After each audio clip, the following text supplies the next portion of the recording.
నమస్తే, welcome to power debate. నేను బ్రహ్మనాయుడు. ఇక ఆంధ్రప్రదేశ్లో కొత్త సోషల్ మీడియా చట్టాలు రానున్నాయా?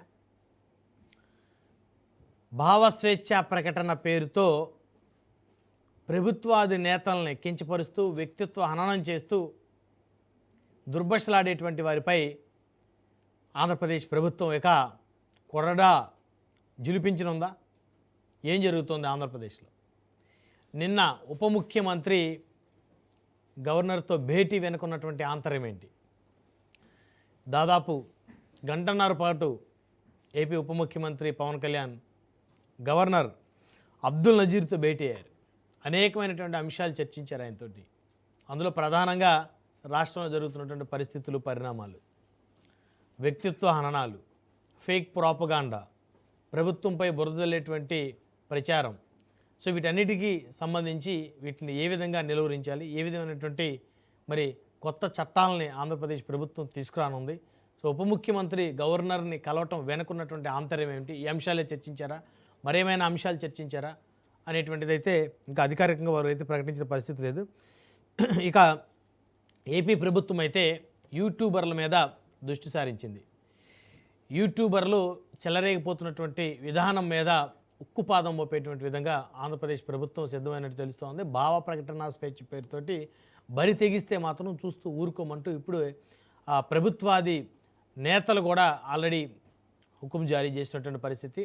ఉప ముఖ్యమంత్రి సైతం మరి కొత్తగా ఆయన డిప్యూటీ సీఎం క్యాంపు కార్యాలయంలో కానీ లేకపోతే జనసేన పార్టీ ఆఫీస్లో కానీ ప్రత్యేకంగా ఒక కార్యాలయాన్ని ఏర్పాటు చేసి ఫేక్ ప్రోపగాండా, వ్యక్తిత్వ హననం, తప్పుడు ప్రచారాలు వీటన్నిటి మీద మరి చట్టపరంగా యాక్షన్ తీసుకోవడం కోసం, ఫిర్యాదులు తీసుకునేటువంటి దానికోసం ఆయన ప్రత్యేకంగా ఒక కార్యాలయాన్ని కూడా ఏర్పాటు చేయనున్నట్లు ఆల్రెడీ కూడా ప్రకటించినటువంటి విషయం అందరికీ తెలిసిందే.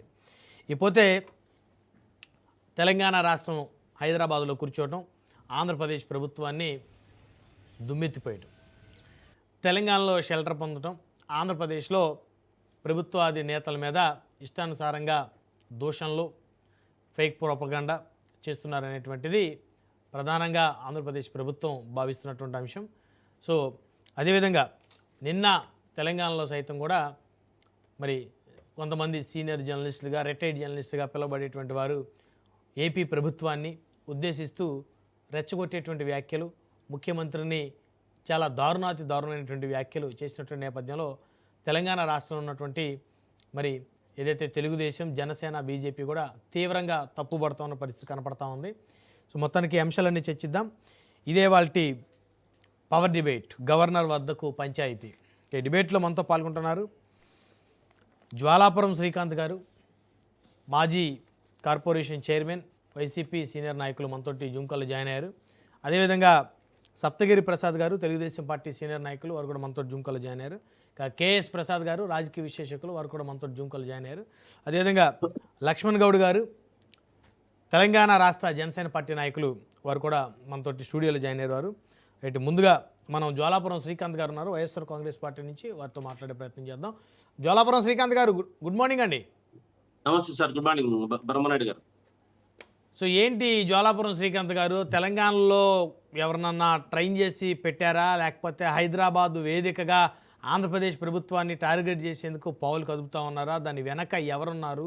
కూటమైతే వైసీపీ ఉందని ప్రచారం చేస్తుంది. ఆంధ్రప్రదేశ్లో జరుగుతున్న పరిస్థితులు, పరిణామాలు, నిన్న ఉప ముఖ్యమంత్రి గవర్నర్తో భేటీ అయినటువంటి ఆ ఎపిసోడ్ కనుక చూస్తే మీకు ఏమనిపించింది? బ్రహ్మనాయుడు గారు, మొదటిగా ప్యానల్లో ఉన్న పెద్దలకి, రాజు న్యూస్ వీక్షకులకి మీకు శుభోదయం. ఒకటి, బ్రహ్మనాయుడు గారు, పవన్ కళ్యాణ్ గారు ఏది మాట్లాడినా కూడా అంటే అది టీవీలు, మీరు కానీ మీడియా కానీ అదేదో పెద్ద సంచలనం మాదిరి, అదేదో ఇంకా ఇది ఎవరు చేయలేదన్నట్టు చేస్తూ ఉంటారు. కానీ నిన్న పవన్ కళ్యాణ్ గారు కలిసి వచ్చారు. కలిసి వచ్చిన తర్వాత ఒక ప్రజాప్రతినిధిగా, డిప్యూటీ సీఎం గా వారు చేయాల్సిన పని ఏమి, బయటకు వచ్చిన తర్వాత ఒక మీడియాతోనూ నేను ఫలానా కార్యక్రమాల మీద గవర్నర్ గారిని కలిశాను, ఈ పలానా కార్యక్రమాల వల్ల దీని వారు సానుకూలంగా స్పందించారు అని తెలియజేయాల్సిన అవసరము, ఆవశ్యకత అది ప్రజలకు తెలియాలి. ఆయన పర్సనల్ కాదు కదా, ఇది ప్రజలకు తెలియాలి. కానీ అది గోప్యంగా ఉంచడంలో మరి నాకైతే ఆంతర్యం అర్థం కావడం లేదు. మళ్ళీ ఇంకా మీడియా మీద వచ్చే తప్ప పవన్ కళ్యాణ్ గారు డిప్యూటీ సీఎం గా వ్యక్తిగతంగా టార్గెట్ అవుతున్నారు. ఓకే, ఇంకా పవన్ కళ్యాణ్ గారే వ్యక్తిగతంగా టార్గెట్ అవుతుంటే ఇంకా సామాన్యుని పరిస్థితి ఏమి రాష్ట్రంలో? ఇది ప్రభుత్వం మీది కదా ఉండేది, కూటమి పాలన కదా, మీరు నియంత్రించలేకపోతే ఇంకా ఎవరు నియంత్రిస్తారు? కాబట్టి మీకే భద్రత లేనప్పుడు మీరు ప్రజలను రక్షించే దాంట్లో మీరు విఫలమైనారా కాదా అని అడుగుతున్నాను నేను. అదే విధంగా అధికారం మీ దగ్గర ఉన్నాయి, చర్యలు తీసుకోండి. ఎవరు వద్దంటున్నారు? ఇప్పుడు మేము హైదరాబాద్ లో ఏదైనా గతం గతం గతం జగన్మోహన్ రెడ్డి జగన్మోహన్ రెడ్డి జగన్మోహన్ రెడ్డి, ఏది చేసినా జగన్మోహన్ రెడ్డి, ఏది వీళ్ళ మీద ట్రోల్ చేసినా జగన్మోహన్ రెడ్డి, ఏది పేరెత్తినా జగన్మోహన్ రెడ్డి. వీరికి జగన్ గారి నామస్మరణ తప్ప వేరేది ప్రజలకు మేలు చెయ్యాలి, ప్రజలకు మనం ఏమి చెప్పాము ఏం చేస్తున్నాము అన్న అంశాలను విస్మరించారు అనే దాంట్లో అతిశయోక్తి ఏమి లేదు. కానీ డిప్యూటీ సీఎం గా హోంశాఖ మీ మిత్రపక్షమే, మీ దగ్గరే ఉంది. సైబర్ క్రైమ్ పోలీసులు మీ దగ్గరే ఉన్నారు. కేసు పెట్టించండి. గవర్నర్ కు ఇవ్వడంలో నేనైతే ఒక డ్రామా అనుకుంటున్నా. ఈ గవర్నర్ కి ఇది ఇచ్చారంటే మీ చేతిలో ఉన్న పనిని మీరు చూడకుండా గవర్నర్ గారు దీనికి ఏం చేస్తారు? గవర్నర్ గారు మహా అయితే దాన్ని ఏం చేస్తారు? కేంద్రానికి పంపిస్తారు. ఆ కేంద్రం మీ చేతిలోనే ఉంది కదా, ఆ కేంద్రం చేతిలోనే మీరు ఉన్నారు కదా. మీరు వారు కేంద్రము ఇది ప్రతిపక్షంగా ఇద్దరు కూడా పాలకపక్షంగా మనకు వ్యవహరిస్తున్నారు కదా. అటువంటి విషయాలు ఎందుకు చేస్తున్నారో అర్థం కాలే. వీరు ఇక్కడ ఒక అంశం జోలాపురం శ్రీకాంత్ గారు, ప్రధానంగా చూస్తే ప్రభుత్వం కక్ష సాధింపు చర్యలు చేస్తుంది, ప్రభుత్వం అధికారం ప్రజలు ఇస్తే వారు ఈ విధంగా చేయటానికైనా అనేటువంటి కామెంట్స్ ప్రతిపక్షం నుంచి రాకూడదని చెప్పేసి మరి గవర్నర్ గారితో చర్చించి ఏ విధంగా అరికట్టాలి, సోషల్ యాంటీ ఎలిమెంట్స్ని ఏ విధంగా అరికట్టాలని చెప్పేసి డిప్యూటీ సీఎం గవర్నర్ గారితో చర్చించారని చెప్పేసి అనుకోకూడదా మనం? ఇప్పుడు వారికి నచ్చినట్టు చేస్తే, వారికి నచ్చినట్టు అరెస్టులు చేపిస్తే పోనీ చట్టాన్ని చేతిలోకి తీసుకున్నారు, వారికి నచ్చిన విధానం చేస్తామన్నారు అని చెప్పేసి మాట్లాడతారు కదా. కాబట్టి గవర్నర్ గారితో భేటీ అయ్యారని అనుకోకూడదా? కాదు, ఒకటి బ్రహ్మనాయుడు గారు ఇప్పుడు చేస్తున్నవన్నీ గవర్నర్కి చేశారా? ఇన్ని అక్రమ అరెస్టులు కానీ, ఇన్ని కక్ష సాధింపులు కానీ, ఈ రెడ్ బుక్ రాజ్యాంగం వైపు నడిపించడం కానీ, ఇవన్నీ గవర్నర్ గారికి చేశారా అని అడుగుతున్నా నేను. దీనికి సమాధానం చెప్పాలి. మరి మీరు చెప్తారో మళ్ళీ ప్యానెల్లో ఉన్న సభ్యులు చెప్పాలో. కాబట్టి మీరు ప్రతిపక్షంలో ఉన్నప్పుడు కూడా మీరు చేసినది ఇదే. జగన్ గారి కుటుంబాన్ని మీరు మీ అభిమానులు ట్రోల్ చేశారు. అప్పుడేం దాన్ని ఏమంటారు? అప్పుడు ప్రకటన స్వేచ్ఛ అంటున్నారు. ఇప్పుడు టార్గెట్ చేశారు. అప్పుడు వ్యక్తిగత టార్గెట్ చేశారు. ఇప్పుడేమంటున్నారు? ఇప్పుడు ఇది మీకు తగిలేసరికి ఇది వ్యక్తిగత టార్గెట్ అంటున్నారు. అప్పుడైతే ప్రకటన స్వేచ్ఛ అంటున్నారు. కానీ ఇది ఎంత మాత్రం సబబు అని అడుగుతున్నా. కోర్టుకు వెళ్ళారు మీరు. పవన్ కళ్యాణ్ గారు ఢిల్లీ హైకోర్టుకు వెళ్ళారు కదా, అప్పుడు అనుకూలంగా ఆదేశాలు ఇచ్చింది హైకోర్టు కూడా. మళ్ళీ గవర్నర్ గారికి వెళ్ళడం ఇది రాజకీయ ఒక మనుగడ కోసమో, రాజకీయ ఒక చలనం కోసమో అనిపిస్తుంది. కానీ మనము కలవచ్చు, నేనేం చెప్పడం లేదు. గవర్నర్ గారిని ఎప్పుడైనా వీళ్ళు రాజ్యాంగబద్ధంగా ఉండేవాళ్ళు వాళ్ళ అవసరాలను బట్టి దీన్ని బట్టి పోవచ్చు, చెప్పచ్చు, చేయొచ్చు. కానీ మీరు పోయినది ఎందుకోసం పోయాం, మేము ఎవరి కోసం పోయాం, మేము ప్రజల కోసం పోయామా, లేకుంటే మా సమస్యలను విన్నవించుకునే దానికి పోయామా అన్న అంశాలను తెలియజేయాల్సిన అవసరం ఉంది. అదొకటి. ఒక పౌరుడిగా, ప్రజాప్రతినిధిగా తన వ్యక్తిగత హక్కులు కానీ పరుగును కాపాడుకోవడానికి మన గవర్నర్ గారిని కలవచ్చు. రాజ్యాంగ హక్కులకు మనకి ఇబ్బంది ఏం లేదు. కానీ దీంట్లో బ్రహ్మనాయుడు గారు మనం చూసుకుంటూ పోతే మనకు దీంట్లో చట్టాలు అయితే కొత్తగా రావాలి. ఇది ఎవరికి కూడా నేను చెప్పేది ప్రతిపక్షమా, పాలకపక్షమా, బీజేపీనా, ఇది కాదు. దీనికైతే ఒక కొత్త చట్టాలు అవసరం.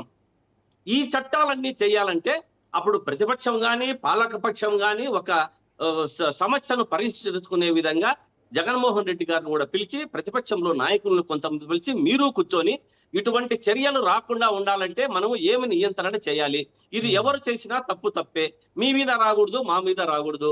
ఇటువంటి అంశాలన్నీ గవర్నర్ గారిని కలిసి వారిని శ్రమ పెట్టాల్సిన పని లేదు. కానీ ఇది వీరే నిజమే సమస్యను పరిష్కరించాలి అనుకున్నప్పటికైతే ఇప్పుడు వాళ్ళు పరిష్కరించబోయేటువంటి క్రమంలోనే కదా రెడ్ బుక్ అనేటువంటి ఒక ఆరోపణ వస్తుంది బయటికి. ఇది సమస్యను పరిష్కరించాలా అని రెడ్ బుక్ దాలే. సమస్యలను మరీ కొంచెం ఎక్కువ చేసి కక్ష సాధింపు చర్యగా చేయాలన్నదే ఈ రెడ్ బుక్ లోది రాజ్యాంగము అన్నది ప్రతి ఒక్కరికి తెలిసినదే. ఇప్పుడు మార్పింగ్ కుటుంబ సభ్యులపై ఇవి రాజకీయ విమర్శలు కాదు, ఇది కుటుంబ సభ్యులపై జరుగుతా ఉన్నాయి. రాజకీయ విమర్శలు అయితే దానికి సమాధానాలు చెప్పొచ్చు, మరి వ్యక్తిగతంగా ఏదన్నా దూషణ చేసినా అరెస్ట్ చేయొచ్చు. అది ఎవరికి కూడా దాన్ని ఎవరు కూడా చట్టాన్ని ఎవరికి చుట్టం కాదు. కాకపోతే మనం గతంలో చూసాం పవన్ కళ్యాణ్ గారు ఎన్ని మాటలు అన్నారు, ఎన్ని అన్నారు, చెప్పుతో కొడతానన్నారు, ఊగుతానన్నారు, తోలు తీస్తానన్నారు, దార తీస్తానన్నారు, అన్ని అన్నారు. నిన్న ఏదో సభలో ఇది పవన్ కళ్యాణ్ గారిని ఇమిటేట్ చేసేటప్పటికే ఆ అబ్బాయిని అరెస్ట్ చేశారు. అంటే ఇమిటేట్ అది అది మీరు రాహుల్ విన్నారా? మీరు విన్నారా? పోనీ మన ప్యానెల్లో ఉన్న కేఎస్ ప్రసాద్ గారు కూడా గెస్ట్ గా హాజరయ్యారు. వారు కూడా ప్రసంగించారు. వారు చెప్తారు ఇమిటేట్ చేశారా లేకపోతే వాంటెడ్ గా మాట్లాడారా? కాదు కేఎస్ ప్రసాద్ గారు కూడా మాట్లాడిండేది విన్నా, వారు మళ్ళీ వేరే ఇంటర్వ్యూలో కూడా మాట్లాడిండేది విన్నా. నేను ఇలా మాట్లాడింటే అక్కడికి పోయేవాడిని కాదని కూడా చెప్పాడు. వారిని కూడా నియంత్రించాను. రామదాస్ మన ఆయన స్వామీజీని, ఇస్కాన్ స్వామీజీని మాట్లాడేటప్పటికే వాళ్ళందరినీ ఇట్లా మాట్లాడతారని నాకు తెలియకపోయింది. ఇట్లా మాట్లాడింటే మాట్లాడేవాడిని కాదు, నేను అక్కడే నియంత్రించానని కూడా వేరే ఇంటర్వ్యూలో కేఎస్ ప్రసాద్ గారు అది కూడా చూసా. కానీ ఎవరు మాట్లాడినా తప్పే. నేను చెప్పేది ఒకటే చెప్తున్నా. కానీ మీరు అధికార పక్షంలో ఉండి మీరైతే ఒకటి, వేరే వాళ్ళు అయితే ఒకటి కాదు. చట్టము ఎవరికి చుట్టం కాదు. మీరు డిప్యూటీ సీఎం ఉన్నా, లేదంటే డిప్యూటీ మన రఘురామ కృష్ణరాజు గారు ఉన్నా, మీకు ఒకే చట్టమే. కింద వాళ్లకు, నాకు కానీ, కేఎస్ ప్రసాద్ గారు కానీ, మీకు కానీ ఒకే చట్టమే. మీరు ఇక్కడ అరెస్ట్ చేసినప్పుడు మీరు మాట్లాడిన మాటలకి మీరు కూడా చట్టం మీ చేతిలోకి తీసుకోకూడదు. చట్టం మిమ్మల్ని కూడా ప్రశ్నించాలి, మిమ్మల్ని కూడా అరెస్ట్ చేయాలి. ఆ దిశగా పోతేనే ఇది ఒక పరిష్కార మార్గం ఏర్పడుతుంది. ఇది ఏర్పడాలంటే అన్ని పక్షాలు కలిసి, అన్ని రాజకీయ పార్టీలు కలిసి తీసుకోవలసిన నిర్ణయాలు ఇవి. ఇప్పుడు 2025లో నాకు తెలిసి 2020 పవన్ కళ్యాణ్ గారు కొడుకు ఒక అభ్యంతరకరమైన పోస్ట్ పెడితే గుంటూరులో పోలీసులు అరెస్ట్ చేశారు. తప్పులేదు దాంట్లో. గుంటూరు అరెస్ట్ చేశారు. కానీ ఇదే అందరికీ ఉండాలి. కాబట్టి దీనికి గవర్నర్ కు రిపోర్ట్ ఇవ్వడం వల్ల గానీ, గవర్నర్ కు దీన్ని మనకు ఈ యొక్క అంశాలను చెప్పడం గానీ మనకు ఉపయోగం అంటే నిదానం అవుతుంది. కేంద్రానికి పంపించాలా, మళ్ళీ కేంద్రమైనా మరి మాట్లాడి గవర్నర్ గారితో సంప్రదించాలా, మరి ఇక్కడ పార్టీలతో సంప్రదించాల్సినదే. అది డైరెక్ట్ గా మీరే చెయ్యొచ్చు కదా ఇక్కడ అని నా ప్రశ్న. నేను దీన్ని మీ చేతిలోకి తీసుకోవాలి, మీరే కూర్చోవాలి, అందరూ కూర్చొని ఒక మంచి సమస్యకు మంచి పరిష్కారం తేవాలి. సో నేరస్తులకి ప్రభుత్వం గాని, ప్రతిపక్షం గాని ఎవరు మద్దతు ఇవ్వకూడదు. తప్పు చేసిన వ్యక్తులకైనా, నేరస్తులకైనా ఎవరు మద్దతు ఇవ్వకూడదు. పార్టీలకు అతీతంగా, కులాలకు అతీతంగా, ప్రాంతాలకు అతీతంగా తప్పు చేసిన వాడిని ఆ విధంగానే బ్రహ్మనాయుడు గారు. నేను అదే చెప్తున్నా. ఇప్పుడు జనరల్ గా మనం చూసుకుంటే ఎగ్జామ్స్ పోతే దండిగా ఉంటాయి. వైసీపీ వాళ్ళు మాట్లాడుతున్నారు సోషల్ మీడియాలో. కానీ ఇక్కడ అదే విధంగా టీడీపీ వారు, కూటమి కూడా మాట్లాడుతున్నారు. కానీ ఇక్కడ వీళ్ళని మాత్రమే అరెస్ట్ చేస్తున్నారు, వాళ్ళని ఎందుకు వదిలిపెడుతున్నారు? మీ వాళ్ళని కూడా చేస్తే ఏదో ఒకటో రెండు మధ్యతో మేమేదో విజయమ్మని ఇట్లామని మా వాడిని అరెస్ట్ చేసినామని అనడం కాదు. కానీ రెగ్యులర్ గా జరగాలి. ఇది ఏది జరుగుతున్నదో రెగ్యులర్ గా జరిగితే అందరిలో ఒక భయం రావాలి. భయం వచ్చినప్పుడు మాత్రమే ఇది ఇటువంటివంతా నియంత్రణకు బాగా ఒక కరెక్ట్ పద్ధతిలో ఉంటుందనేది నా అభిప్రాయం. చాలా విశ్లేషకులు కూడా ఇదే అనుకుంటున్నారు. కానీ ఇది ఏదైనా సరే పీక్ స్టేజ్ కు పోతేనే దానికి పరిష్కారం వచ్చింది.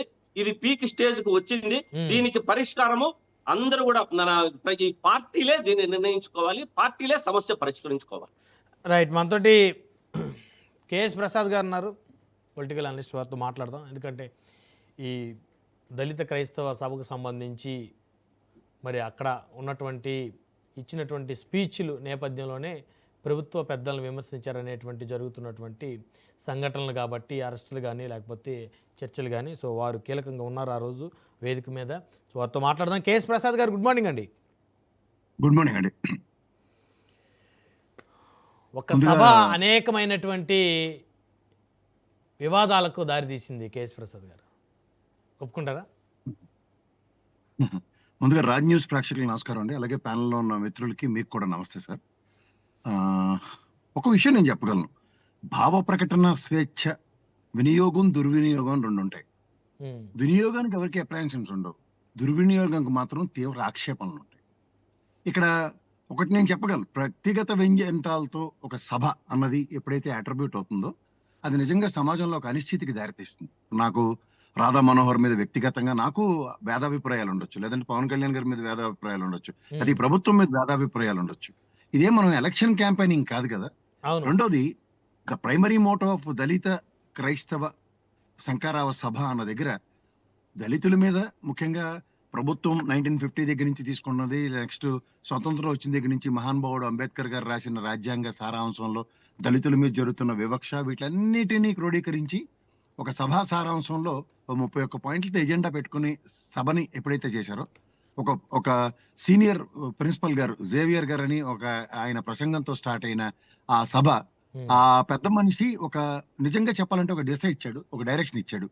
దానికి అనుగుణంగా మాట్లాడతారు అనుకున్న దగ్గర మా ఆంధ్ర యూనివర్సిటీ ప్రొఫెసర్ గారు కూడా చాలా చక్కగా ఒక సంస్థానాల విలీనంలో ఒక ప్రాథమిక ధ్యేయం ఏ విధంగా భారతదేశ దృక్పథం అన్న దాంట్లో ఓ మహానుభావుడు అంబేద్కర్ గారు రాసిన రాజ్యాంగ ఔన్నత్యాన్ని పరిరక్షించుకునే నేపథ్యానికి తెరలేపుతో ఒక ఐఆర్ఎస్ ఆఫీసర్ గారు మాట్లాడినవి ఇవేవి గాలికి వదిలేసి ఒక అతను అక్కడ స్టార్ట్ చేసిన ఒక యూట్యూబర్ అతను స్టార్ట్ చేసిన ప్రసంగం సారాంశం కనుక చూస్తే హేళన, ఒక వ్యక్తిగత దూషణ అండ్ వ్యక్తిత్వం మీద, అంటే ఒక మాట నేను చెప్పగలను. సే ఫర్ ఇన్స్టెంట్ నేను ఒక పొరపాటు జీవితంలో చేసిన దానికి ఇంకొకడు దాన్ని ఆదర్శంగా తీసుకుంటే అది మన దౌర్భాగ్యం అంటాం. నా వల్ల పొరపాటు జరగవచ్చు. ప్రధానికి పవన్ కళ్యాణ్ గారు ఎలక్షన్ క్యాంపెయినింగ్ లో చాలా రకాలుగా చాలా చాలా భావావేశాలకు గురి ఇష్టం వచ్చినట్టు మాట్లాడు. ఆయన కూడా ఎవరు అతిథులు కాదు దీంట్లో. దట్ డజంట్ మీన్ దట్ ఇవాళ మనం ఒక డెమోక్రసీలో నీ పార్టీ కంటూ ఒక సిద్ధాంతం ఉన్నప్పుడు ఎవరు కాదన్నా ఉన్నన్నా జడా శ్రవణ్ గారిది జై భీమ్ అనే ఒక పార్టీ, అది ఆ పార్టీ వాళ్ళ విధి విధానాలతో ప్రజలకి ముఖ్యంగా దళితులకి ఒక ప్రస్థానంలో ఆయన ముందుకు తీసుకెళ్దాం అన్న నేపథ్యంలో ఆయన మాట్లాడాడు కాబట్టి అది నాకు ఆదర్శం అన్న కోణంలో ఈయన పార్టీ కూడా అదే నేపథ్యం ఉంటే I really can't appreciate that. Because నేను ఇవాళ సమాజంలో మనకి భారతదేశంలో ఈ డెమోక్రసీకి ఉన్న బ్యూటీ ఆఫ్ డెమోక్రసీ ఏంటంటే ఎవరు అవునన్నా కాదన్నా 5 సంవత్సరాలకు ఒకసారి ఓట్ అనే ఆయుధం మాత్రమే ఉంటది ప్రజల దగ్గర. దాంతో మీరు చూడండి, కొడాల నాని వీళ్ళందరూ మాట్లాడిన దానికి, భావ ప్రకటనని దుర్వినియోగపరిచిన దానికి 11 సీట్లు ఇచ్చారు. అంతమంది తెలుగుదేశం ప్రభుత్వం ఎవరెవరు ఏ విధంగా ప్రవర్తించారో దానికి తగ్గట్టుగా వాళ్ళకి నచ్చినా నచ్చకపోయినా పవన్ కళ్యాణ్ గారు తెలని తర్వాత తదనంతర పరిణామాల్లో అన్ని చూసుకుంటే వాళ్ళకి 23 స్థానాలు ఇచ్చి చూపించారు. సో ఇక్కడ ఎవరు అతిథులు కాదు దీంట్లో. సో ఇక్కడ మీరు మాట్లాడుతున్న విషయాలు ఏంటంటే నేను ఒకే ఒక విషయం చెప్పగలను. ఆ సభలో నేను కూడా నా వంతుగా నేను ప్రయత్నిద్దాం అన్న ప్రయత్నంలో కూడా ఎక్కడ ఆ దారిలో ఎవరు లేరు. అదర్ ఒక 4-5 ర్యాండమ్ గా మాట్లాడిన వాళ్ళు తప్ప. నెక్స్ట్ మాదిగ మహానాడు అధ్యక్షుడు ఒక అతను మాట్లాడి మధ్యలోనే అతను మైక్ లాక్కున్నారు, అతను వెళ్ళిపోయాడు. ఆయన ఆ పెద్ద ఆయన కూడా నాకు చాలా సుపరిచితుడు. నేను చిన్నప్పటి నుంచి నేను చదువుకున్న యూనివర్సిటీలో నాట్లోనే అంబేద్కర్ భావజంతోనే అంబేద్కర్ ఇజంతోనే పెరిగినవాడిని నేను. నాకు కులాలు మతాలు అంటే పరమాశయం. నేను ఎవరికి కులాలు మతాలకు అతీతంగానే మాట్లాడడానికి ప్రయత్నిస్తాను ఎక్కడైనా సరే. I won't even bother that. ఒక క్రైస్తవ దళితులకు జరుగుతున్న అన్యాయాలు, వివక్షలు వీటి మీద ఏమైనా నా వంతుగా తృణప్రాయంగా సాయం చేద్దామన్న సభకి వెళ్ళడం నా ప్రాథమిక ధ్యేయం తప్ప ఇందులో ఎవరెవరనో. ఇప్పుడు నీకు యూట్యూబర్ గా ఒక లిబర్టీ ఉంది, దాంట్లో నువ్వు మాట్లాడొచ్చు, ఎవరు కాదను. ఇవాళ నచ్చినోడు చూస్తాడు, నచ్చినోడు మూసేసి పోతాడు. అది దాన్ని వదిలేసి నువ్వు పబ్లిక్ డొమైన్ లో ఒక స్టేజ్ మీద నిలబడి ఒక పార్టీ తరఫున జరిపిన ఒక సభ, ఒక భరోసా అని నేను ఒక కాన్సెప్ట్ లో అది టోటల్లీ డైల్యూట్ అయిందని మాత్రం నేను చెప్పగలను. రెండోది, నిన్న గవర్నర్ గారిని పవన్ కళ్యాణ్ గారు కలిసిన నేపథ్యం చూస్తే ఆన్ వాట్ కెపాసిటీ, ఇదే క్యాబినెట్ లో సబ్ కమిటీ కింద పవన్ కళ్యాణ్ గారి అధ్యక్షతన ఒక సబ్ కమిటీని వేసాం. అందులో లా మినిస్టర్ మనకి ఫరూక్ గారు ఉన్నారు, అలాగే ఐటీ మినిస్టర్ లోకేష్ గారు ఉన్నారు. వీళ్ళందరికీ ఒక అధ్యక్షత వహిస్తూ ఈయన గవర్నర్ గారి దగ్గరకు ఒక డెలిగేషన్ తీసుకెళ్ళినా, లేదా ఇందాక మా జోలాపురం శ్రీనివాస్ చెప్పినట్టు ఒక అఖిల పక్షానికి పిలుపునిచ్చి ఒక డెలిగేషన్ కనుక ఉన్నా దీని యొక్క సారాంశంతో ఒక శాశ్వత చట్టం, ఎందుకంటే రాష్ట్ర పరిధిలో చట్టం ఒకటి చేయబోతున్నాం, దానికి కేంద్ర ప్రభుత్వం ఆమోదం కూడా ఉంటే బాగుంటుందన్న నేపథ్యానికి తెరలేపితే బాగుండు. కానీ పవన్ కళ్యాణ్ గారు what way is connected, is a Panchayati Raj శాఖ మంత్రి, రాష్ట్ర ఉప ముఖ్యమంత్రి. ఆల్రెడీ మనకి హోమ్ మినిస్టర్ ఉన్నారు, లా మినిస్టర్ గా ఫరూక్ గారు ఉన్నారు, అలాగే ఐటీ మినిస్టర్ గా లోకేష్ గారు ఉన్నారు. సో వీళ్ళందరూ ఉంటుండగా ఈయనకి ఏదో పిల్లి మెల్లో గంట కట్టినట్టు పాపం ఈయన పంపించి ప్రతిసారి ఈయన్ని బదనాం చేయడం ఏంటి? ఇక్కడ మీకు మళ్ళీ చెప్తున్నాను, ఒక రఘురామకృష్ణరాజు గారు గవర్నర్ కలిసి ఇనిషియేటివ్ తీసుకున్నా, లేదంటే పవన్ కళ్యాణ్ గారు పర్సనల్ గా ఇనిషియేటివ్ తీసుకుని గవర్నర్ గారిని కలిసినా వీళ్ళ వ్యక్తిగత విషయాల్ని గవర్నర్ నోటీస్ లోకి తీసుకెళ్ళడం కోసమే అన్న పరిగణలోకి తీసుకోవాలి తప్ప దీనికి ఒక చట్టం లేదా ఐటీ. గతంలో కూడా అసెంబ్లీ వేదికగా పవన్ కళ్యాణ్ గారు మాట్లాడినప్పుడు కూడా నాకు అప్పుడు ఆ సభలో కూడా ఫరూక్ గారు ఉన్నారు, ఐటీ మినిస్టర్ గారు ఉన్నారు, గౌరవ ముఖ్యమంత్రి గారు ఉన్నారు. దీని మీద సమన్యాయం చేస్తాం, అభ్యర్థించడం తప్పు కాదు, కానీ దాని మీద ప్రభుత్వ తరఫున ఈ రోజు దాకా కార్యాచరణ లేదు.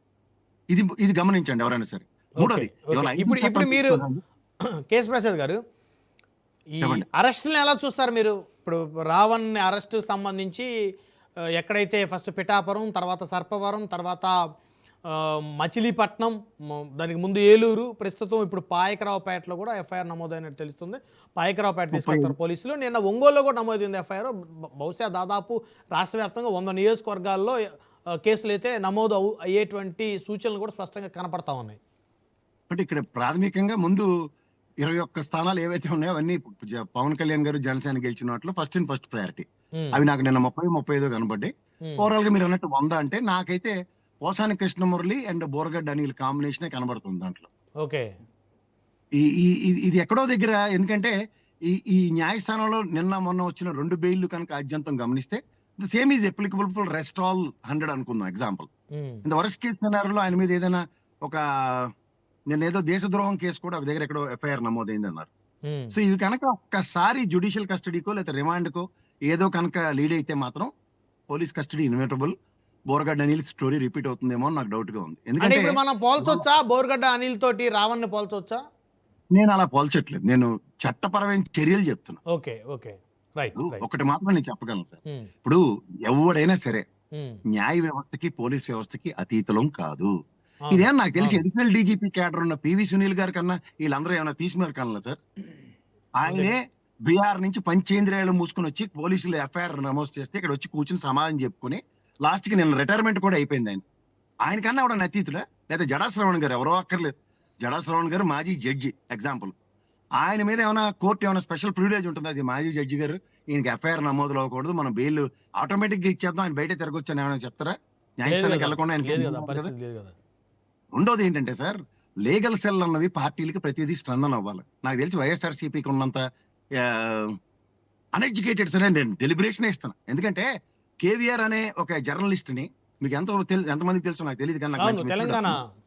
ఆ, ఉమ్, మీకు తెలుసో తెలీదో 2 సార్లు తనాయించారు మన జర్నలిస్టులే, అందరూ వెళ్ళి అడ్డుకున్నారు, చాలా బాగుంది, సూపర్. కానీ ఎవడో ఒక బుర్ర తక్కువ ఐడియా ఇచ్చాడానికి 2 నెలల పాటు అండర్ గ్రౌండ్ లో ఉన్నామని. అండర్ గ్రౌండ్ లో ఉన్నప్పుడు ఏం చేయాలా? ఎఫ్ఐఆర్ క్వాష్ చేయాలి, ఫస్ట్ పాయింట్. రెండోది, ఎఫ్ఐఆర్ క్వాష్ చేయలేకపోయినప్పుడు కోర్టులో అతన్ని సరెండర్ చేసి బెయిల్ తీసుకోవాలి. ఈ 2 జరగలే. ఈ 2 జరగనప్పుడు ఏమవుతుంది? ఆ జడ్డితనానికి తోడు ఇంకో బుర్ర తక్కువతనం తెలుసా? 2 నెలల బట్టి పోలీసులు ఆయన ఇంటి ఎదురుగుండే అపార్ట్మెంట్ లో అద్దెకుంటూ ఇతన్ని ప్రతి మూమెంట్ ని గమనిస్తున్నారు. ఇతను 2 నెలల పాటు ఇంటికి రాలే, భార్య పిల్లలకు దూరంగా ఉన్నాడు. వచ్చాడు, వచ్చిన వెంటనే కోడి పెట్టినట్టు పెట్టారు నిన్న. ఎవరు ఏం చేయగలిగారు? ఉమ్, ఎవరైనా ఏం చేయగలిగారు? ఒక్కటి మాత్రం నేను చెప్పగలను, ఒక మంది మార్బలం 10-15 మంది ఉండి అడ్డుకోవడం వేరు, ఒక శాశ్వత పరిష్కారం అన్నది వేరు. ఎఫ్ఐఆర్ అన్నది ఎక్కడైనా నమోదైతే నా మీదైనా మీ మీదైనా, ఆఖరికి పివి సునీల్ గారు అనే అడిషనల్ డీజీపీ క్యాడర్ అయినా, అవును, చిన్న చితక మనిషి కాదైనా, ఆయనకే దిక్కులేదు సార్. మనం ఎవరం అసలు?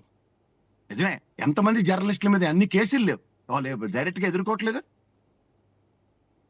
Right. నాకు తెలిసిన ఒక సీనియర్ జర్నలిస్ట్ మీద రాజద్రోహం కేసు ఉంది, ఇప్పటికే ఆయనకి తిప్పబడుతున్నాడు, మళ్ళీ అన్ని రకాల ఇన్ఫ్లుయెన్స్లు యూజ్ చేస్తున్నాడు అన్ని రకాలుగాను. కానీ కోర్టు పరమైన రక్షణ కోసమే ఎవరైనా, ఆయనకి బెయిల్ ఇచ్చింది కూడా గౌరవ న్యాయస్థానమే.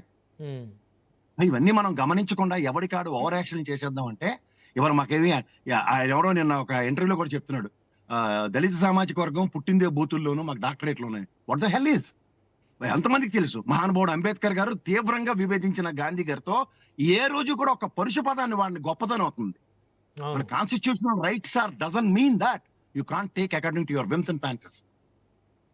అంతకన్నా మనం ఎవరు గొప్ప వాళ్ళం కాదు సార్. ఆ మహానుభావుడే గాంధీ మీద ఒక్క వర్డ్ అట్టరా, ఈ అవును. నెంబర్ అట్టాడే వర్డ్. అలాంటిది మనం ఎవరండి అసలు? మనం ఎవరం? వ్యక్తిగత వ్యంజంటాలు తీర్చుకోవడానికి ఒక్కొక్కరికి వేదికలు క్రియేట్ చేసుకుందాం అనుకుంటే ఐఎమ్ నాట్ దేర్. నేను ఖచ్చితంగా విభేదిస్తాను అలాంటి వాళ్ళతో. ఎస్, నువ్వు రేపొద్దున హుండీ నియోజకవర్గంలో జడా శ్రవణ్ వర్సెస్ రఘురామ కృష్ణరాజు నిజంగా ఒక తీవ్రమైన పరిస్థితిని ఎదుర్కోవడానికి ఎస్ నేను ఈ సమస్యకి శాశ్వత పరిష్కారం. ఇంకా చెప్పాలంటే జడా శ్రవణ్ గారు, రఘురామ కృష్ణరాజు గారు వీళ్ళిద్దరూ కోర్టులో ఈ విషయం ముందుకి వెనక్కి వెళ్తుంది. ఒక it is nothing but a sub judice situation. ఇలాంటి దగ్గర వ్యక్తిగతాలతో ఏం సాధించుకోగలరు? ఆయన నిజంగా డిప్యూటీ స్పీకర్ హోదాలో ఉండి ఆయన జులుం చూపించవచ్చు, లేదా పవర్ తో ఏదైనా చేయొచ్చు. కానీ కోర్టు దానికి రక్షణ ఇస్తుంది కదా. రక్షణ ఇవ్వకపోతే చెప్పమనండి. What is this? అసలు ఎక్కడికి లీడ్ అవుతున్నాం మనం? ఇదేమన్నా సార్, ఒకటి గుర్తుంచుకోండి, ఇవాళ మీరు వ్యక్తిగతంగా ప్రజాస్వామ్యంలో ఒక పార్టీల తరఫున ఎవడు పడితే ఏది పడితే అది తిట్టుకుంటున్నారు. ఏమైనా మీదేమైనా కాటాకుర్తి పోటీలకు రాగలరా? ఎవడైనా నేనే ఏర్పాటు చేస్తాను ఒక రింగ్, ఎవడన్నా రండి, జగన్మోహన్ రెడ్డి గారు లేదా ముగ్గురు కలిపి ఈజీ కదా. అంత దాకా ఎందుకు సార్? నిన్న తెలంగాణలో ఒక బడ్జెట్ విషయంలో ఆ తెలంగాణ అప్పుల మీద ఒకరికొకరు ఛాలెంజ్ చేస్తేనే పోలీసులు ఎక్కడికక్కడ నిలువరించారు అందరినీ. అవును, ఇవన్నీ కనబడుతుంది దగ్గర. ఇవాళ ప్రజాస్వామ్యంలో ప్రజల దగ్గర ఉన్న ఓటనే ఆయుధంతోనే మీకు సమాధానాలు ఇస్తున్నారు కదా. మీరు 5 సంవత్సరాలు పరిపాలిస్తే 11 సీట్లు ఇచ్చారు, మీరు 5 సంవత్సరాలు పరిపాలిస్తే 23 సీట్లు ఇచ్చారు. అయినా మీకు సిగ్గు రాకపోతే ఎవడేం చేస్తాడండి? తృణప్రాయంగా ఇవాళ మీకు చెప్పాలంటే థంబింగ్ మెజారిటీ ఇచ్చారు 151, థంబింగ్ మెజారిటీ 124 ఇచ్చారు. రేపు పొద్దున ఏమవుతుందో ఎవరికి తెలుసు మీకు? అవును 151 ఇచ్చిన వాడికి 11కి వస్తుందని ఎవరైనా ఊహించారా? కలగనారా? ఎవరైనా కలగనాడేమో చెప్పండి. ఎవడో ఎందుకు నేనే 175 వచ్చేస్తే ఎంత కాదన్నా వర్స్ట్ 50% అన్నప్పుడు 58 10% కూడా ఇవ్వలే. సో ఇవన్నీ హైపోథెటికల్ గా ఏది పడితే అది అజంప్షన్స్ తో మాట్లాడడం చాలా సులువు సార్, చాలా బాగుంటది. రైట్, వన్ బై వన్ మాట్లాడదాం సార్. మనతోటి సప్తగిరి ప్రసాద్ గారు ఉన్నారు, తెలుగుదేశం పార్టీ సీనియర్ నాయకులు. సప్తగిరి గారు గుడ్ మార్నింగ్ అండి.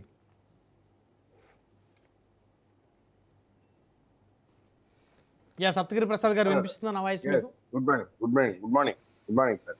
సో మీరేం చెప్తారు సప్తగిరి ప్రసాద్ గారు? కొత్త చట్టాలు తేనున్నారా కూటమి ప్రభుత్వం ఆంధ్రప్రదేశ్లో? సార్ ముందుగా ప్యానెల్ పెద్దలందరికీ హృదయపూర్వక నమస్కారాలు. నేను ఒకటే చెప్తున్నా, ఎవరైనా సరే భారత రాజ్యాంగంలోని article 19 clause 1 or sub clause A ప్రకారం there is right to expression of thought and speech. అదే రాజ్యాంగంలోని ఆర్టికల్ 2 నుండి 6 వరకు దర్ ఇస్ ఎ రిస్ట్రిక్షన్. నీకు స్వేచ్ఛ ఇచ్చింది, రిస్ట్రిక్షన్ ఇచ్చింది. అవును, నువ్వు ఒక చిన్న యూట్యూబ్ ఛానల్ ఒకటి పెట్టుకొని ఉదయం నిద్రలేసి నుండి అమ్మ నా బూతులు తిడుతూ వాడిట్లా వీడిట్లా వాడిని పెళ్ళామట్లా వాడిని పెళ్ళామట్లా అని చెప్పేసి నీ ఇష్టం వచ్చినట్టు నువ్వు నీ ఛానల్ వేసుకొని నీ ఇష్టం వచ్చినట్టు దుష్ప్రచారం చేస్తూ ఉంటే ఇట్లా చేతులు ముడుచుకొని కూర్చునే ప్రభుత్వం కాదు. Crystal clear. ఇది మంచి ప్రభుత్వమే, కానీ మెతక ప్రభుత్వం కాదు. మంచి ప్రభుత్వమే, మెతక ప్రభుత్వం కాదు. చట్టం అందరికీ చుట్టం కాదని చెప్పి ఇప్పుడే పెద్దలు చెప్పారు. ఏం జర్నలిస్టులకి ముసుగులో ఉన్నటువంటి వీళ్ళకి మాత్రం చుట్టం అయిపోతుంది ఏంది?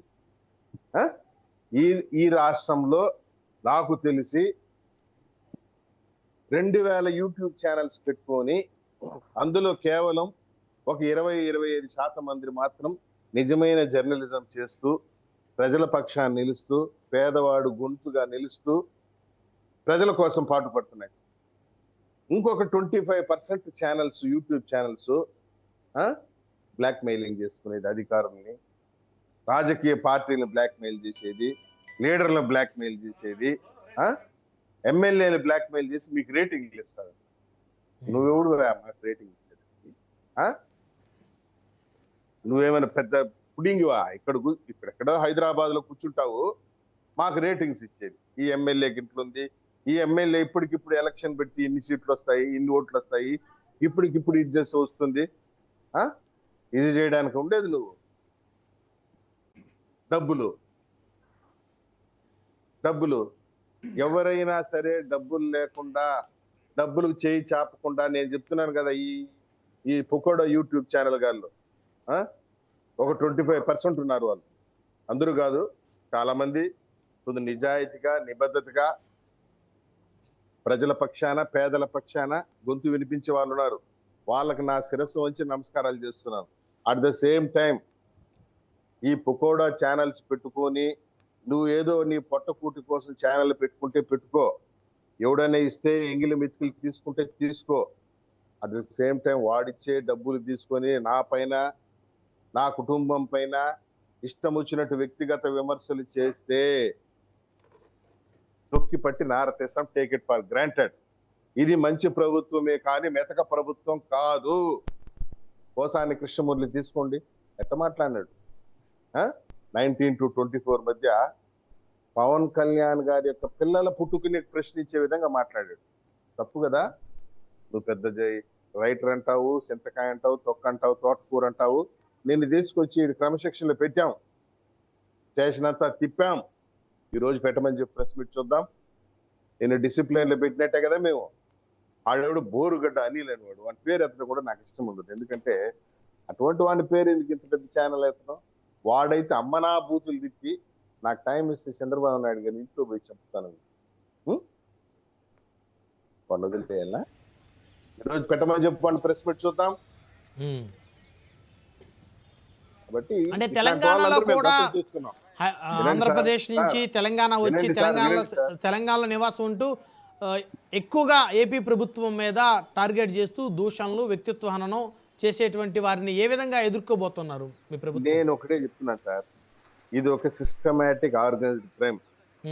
So called party YSR Congress పార్టీని వీళ్ళకి డబ్బులు ఇచ్చి యూట్యూబ్ ఛానల్ పెట్టించి ఒరే నాయన మీరు తెలంగాణలో కూర్చోండి, మీరు ఆఫీసులో ఆడబెట్టుకోండి, మీకు నెలకు 3 లక్షలు 5 లక్షలు మేము పంపిస్తాము.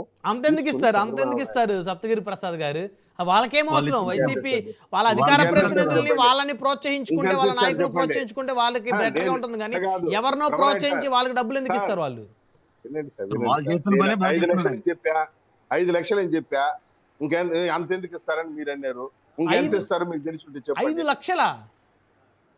3 లక్షలు ఇస్తున్నారు, ఛానల్ బట్టి 5 లక్షలు ఇస్తున్నారు. మాకు తెలుసు సార్. అంటే వాళ్ళు ఏం చేయాలి? 5 లక్షలు తీసుకొని ఏం చేయాలి సార్ ఆ యూట్యూబర్లు? మమ్మల్ని తిట్టాలా, పవన్ కళ్యాణ్ తిట్టాలా, చంద్రబాబు నాయుడు తిట్టాలి, లోకేష్ బాబు తిట్టాలి, వీళ్ళని తిట్టాలా. ఉదయం నిద్రలేస్తే వీళ్ళు ఏం చేయాలంటే ఉదయం నిద్రలేసి స్నానం చేసి దేవుడు దండం పెట్టి శాటిలైట్ ఇది యూట్యూబ్ ఛానల్ ఆన్ చేసుకుని ఇంకా తిట్టడం, రాత్రి వరకు తిట్టుకుంటానే తిట్టి వాళ్ళు పడుకోవాలి. ఇది వాళ్ళ డ్యూటీ. ఇదా అంటే ఇప్పుడు మీరు ఆ రావణ్ కూడా వైసీపీ వాళ్ళు డబ్బులు ఇచ్చి తిట్టిస్తున్నారని మీ ఆరోపణ? సార్ రావణైనా అంతే, ఆడు పెద్ద పేటిఎం బ్యాచ్. నేను చెప్పేదే, నువ్వు నిన్న మీటింగ్ పెట్టి నీ నోటికి వచ్చినట్టు మాట్లాడితే చూస్తూ ఊరుకోము, ప్యాంటు చింపేస్తాము, శుద్ధంగా ప్యాంటు చింపి ఏలాడిస్తాం, పిచ్చి పిచ్చి వేషాలు వేస్తాయి. అంటే నాకు అర్థం అవ్వలేదు. ఛానల్ పెట్టుకొని చేతిలో చట్టాన్ని చేతిలోకి తీసుకుంటారా ఏంటి? చట్టాలు మీరు చట్టంలో చేతిలో తీసుకుంటే నిన్నే ఆడే ప్యాంటు చింపి అండర్ డ్రైవర్ మీద తీసుకుని వచ్చి ఉంటాం, తీసుకొచ్చి మ్యాజిస్ట్రేట్ ముందు నిలబెట్టాం. అర్థం కదా? రాష్ట్ర వ్యాప్తంగా ఇప్పుడు అభిమాన నాయకుడు చంద్రబాబు నాయుడు గారు పవన్ కళ్యాణ్ నువ్వు తిడతా ఉంటే రాష్ట్ర వ్యాప్తంగా ఆయన అభిమానులు కంప్లైంట్లు పెడతారండి, ఎఫ్ఐఆర్లు రిజిస్టర్ అవుతాయండి, సమాధానం చెప్పాలండి. అంటే నీకొక్కడికే హక్కులు ఉంటాయా? చంద్రబాబు నాయుడు గారికి పవన్ కళ్యాణ్ ఉండవు హక్కులు? నీ చేతిలో యూట్యూబ్ ఛానల్ ఒకటి పెట్టుకునేది, అందుని తిట్టేది, బ్లాక్ మెయిలింగ్ చేసేది, అధికారులు బెదిరించేది. సార్ వీళ్ళకి ఏదైనా న్యూస్ వచ్చిందనుకో ఇచ్చే ఆధారాలతో ఫలానా అధికారి ఇంత తీసుకున్నాడు, ఫలానా అధికారి అంత తీసుకున్నాడు, ఆధారాలు ఉంటే ప్రశ్నించు. అది వదిలేసి ఫోన్ చేసి సార్ మీ గురించి ఇక్కడ డబ్బులు తీసుకున్నట్టు ఆధారాలు ఉన్నాయి సార్, ప్లే చేయమంటారా? నేను వచ్చి మాట్లాడతాను. అదే సార్ ఇది చాలా సీరియస్ గా ఉంది విషయము, కొద్దిగా ఏదో డబ్బులు అడుగుతున్నారు, నేనేదో మేనేజ్ చేస్తాను లేదు సార్, ఏదో కొద్దిగా పంపించండి సార్. ఇట్లాంటి పకోడా బ్యాచ్లు ప్రతి ఊర్లోనూ తయారై ఉండరు. ప్రతి ఊరిలోనూ యూట్యూబ్ ఛానల్ పెట్టుకుని చిల్లర్ల కోసం దేవులాడుతా ఉన్నారు. కొందరు ఎక్స్ట్రీమ్లీ సారీ, అందరూ కాదు, అందరూ నా ఘాటుగా ఉన్నారు, కొందరు నిజాయితీగా పనిచేసే వాళ్ళు కూడా ఉన్నారు. నాకు తెలిసిన మిత్రులే మా చిత్తూరు జిల్లాలోనే చాలా మంది యూట్యూబ్ ఛానల్స్ పెట్టుకుని చిత్తశుద్ధిగా రైతుల సమస్యను హైలైట్ చేస్తున్నారు, కార్మికుల సమస్యను హైలైట్ చేస్తున్నారు. ఆ అవినీతి ఎక్కడైనా జరిగితే, ప్రభుత్వంలో జరిగితే హైలైట్ చేసి చూపిస్తున్నారు. వాళ్ళకి నేను మళ్ళీ చెప్తున్నా, శిరస్సు వంచి చేతులెత్తి దండం పెడుతున్నా, వాళ్ళ కాళ్ళు కడిగి నా నెత్తి మీద చెల్లుకోవడానికి నాకు అభ్యంతరం. ఇంకొందరు pakoda batch blackmailing. Sir ఇప్పుడు నేను చెప్పాను చూడు పిట్టకథ, మీ పైన వచ్చేసిందా సార్, ఇది ఉండదు సార్ ఆధారాలు, డిస్ప్లే చేసేస్తాను సార్, మీ వివరణ ఏదైనా ఉంటే ఇవ్వండి సార్. వివరణ ఏముంది సార్, సార్ నేను వస్తాను సార్ మహా డబ్బులు తీసుకుని. వాళ్ళు వెళ్ళి మాట్లాడే వాళ్ళని ఎందుకు అనరు మీరు? ఎగ్జాక్ట్లీ నేను అదే అడుగుతున్నా. కేఎస్ ప్రసాద్ గారు కాదు, ప్రసాద్ గారు, సప్తగిరి ప్రసాద్ గారు, నేనే తప్పు చేయలేదు, వేసుకో నీ మీద కేసు పెడతానని అవతల వాడు ఎందుకు అంటలేదు అనేది ప్రసాద్ గారు అడుగుతున్నారు. అంతేనా ప్రసాద్ గారు? అవును సార్, అంతే అంతే. నేనేం చెప్తానంటే చేశారు, నేను కాదంటలేదు, అంతే కరెక్టే ప్రసాద్ గారు, ఆడు దొంగే. దొంగల దగ్గర దొంగలు దోచుకుంటున్నారు ఫైనల్ గా మీరు చెప్పేది. వినండి, ఎవడైతే దొంగతనం చేశాడో వాడు దొంగే, వాడు దొంగతనాన్ని హైలైట్ చేయాలన్నా అమ్ముకోవాలన్నా కాదు. మరి మీరు దొంగతనం చేసాడు నిజమే, మరి మీ వాడు కాంప్రమైజ్ చేస్తున్నాడు కదా, మరి దాన్ని ఏమనాలి? ఎవరు నేను కాంప్రమైజ్ కాదు, 75% మీరు వినండి. దొంగ తేలిపోతున్నాడు అక్కడ. ఇప్పుడు ఫర్ ఎగ్జాంపుల్ ఒక ఎంఆర్ఓ తప్పు చేశాడు, అవినీతి దొరికిపోయింది, జర్నలిస్ట్ గా నీ డ్యూటీ ఏంది? ఫోన్ చేసి బెదిరించి బ్లాక్ మెయిల్ చేయడమా, లేక న్యూస్ డిస్ప్లే చేయటమా? కాకపోతే ఇంకా 75 ఇంకోటికి డబ్బులే కావాలి కదా. అదే చెప్పేది, నేను అందరినీ చెప్పటంలే. ఇప్పుడు ఒక ఎంఆర్ఓ తప్పు చేశాడయా, దొరికిపోయాడు, ఆధారాలు వచ్చేసింది బయట. ఓకే. జర్నలిస్ట్ గా నీ డ్యూటీ ఏంది? దాన్ని డిస్ప్లే చేయాలన్నా, స్క్రీన్ చేయాలన్నా, లేకుంటే ఎయిర్ లోకి పంపించాలన్న న్యూస్ ని, లేకుంటే వాడిని ఫోన్ చేసి హోటల్లోకో కొట్టలోకో పొట్టలోకో రమ్మని చెప్పి వాళ్ళ దగ్గర క్వార్టర్ బిర్యానీ పొట్టాలకి క్వార్టర్లకి న్యూస్ వేసుకునేటువంటి ఈ పొకోడా యూట్యూబ్ ఛానల్ జర్నలిస్ట్ లా? ఇప్పుడు మెయిన్ స్ట్రీమ్ వాళ్ళు కూడా ఇప్పుడు ఉదాహరణకి సార్ మీకే చిన్న సబ్మిషన్ గురుగారు, ఆ? మన సీఏ నాగరాజ్ విషయంలో మెయిన్ స్ట్రీమ్ మీడియా ఎవరైనా కవర్ చేసి ఉంటారు, అందరూ మీరు సరే, చెప్పిన ఆడు కూడా కానివ్వండి, కాదు మరి? సార్, ఆడు కూడా కానీ ఎవడైనా కానివ్వండి, 100 మంది జర్నలిస్టులు ఉంటే ఒక 25 మంది బిర్యానీ పొట్టాలకి క్వార్టర్ సీసాలకి న్యూస్ వేసే వాళ్ళు ఉన్నారు. వాళ్ళని నేను అడుగుతున్నా, మీరు ఈ విధంగా బ్లాక్ మెయిల్ చేసుకుంటా ఉంటే పౌర సమాజం చూస్తూ ఊరుకుంటుందా? ప్రజా సంఘాలు, రాజకీయ పార్టీలు చేతులు ముడుచుకుని కూర్చుంటాయా? రైట్. మీరేం చేశారు? మరి ముడుచుకునే కూర్చున్నారు, ఏం చేశారు 2 ఏళ్ళు బట్టి? ఇప్పుడు ఏదో కొత్త చట్టాలు, ఇప్పుడు అందుకనే ఇప్పుడు చెలరేగిపోతున్న యూట్యూబర్ల కోసం కొత్త చట్టాలు నేను ఇప్పుడు చెప్పేది తీసుకురాబోయేటువంటి ఎవరు ప్రయత్నం ఎవరు ఎవరు చేస్తున్నారు. ఎవరు చేస్తారు? పవన్ కళ్యాణ్ గారికి ఏ కెపాసిటీ? పంచాయతీరాజ్ శాఖ మంత్రి ఫరూక్ గారికి విషయాలు తీసుకోమనండి. అరెస్ట్ చేస్తే రావణ్ అనేవాడిని అరెస్ట్ చేసి ఏదో పెద్ద పుల్హామా యుద్ధ వీరుని అరెస్ట్ చేసినట్టు బిల్డప్ ఇస్తున్నారు కొందరు. ఏందయ్యా వదిలేదు? నన్నేం చేయమంటారు? చట్టం ప్రకారం శిక్షిస్తాము. Okay okay okay okay right. ఆ? వన్ బై వన్ మాట్లాడదాం, చట్టం వన్ బై వన్ ప్రకారం మాట్లాడదాం. శిక్షిస్తాము. ప్రసాద్ గారు బ్రహ్మనాయుడు గారు స్టూడియోలో జాయిన్ అయ్యారు. లక్ష్మణ్ గౌడ్ గారు తెలంగాణ రాష్ట్ర జనసేన పార్టీ నాయకులు. గుడ్ మార్నింగ్ అండి లక్ష్మణ్ గౌడ్ గారు.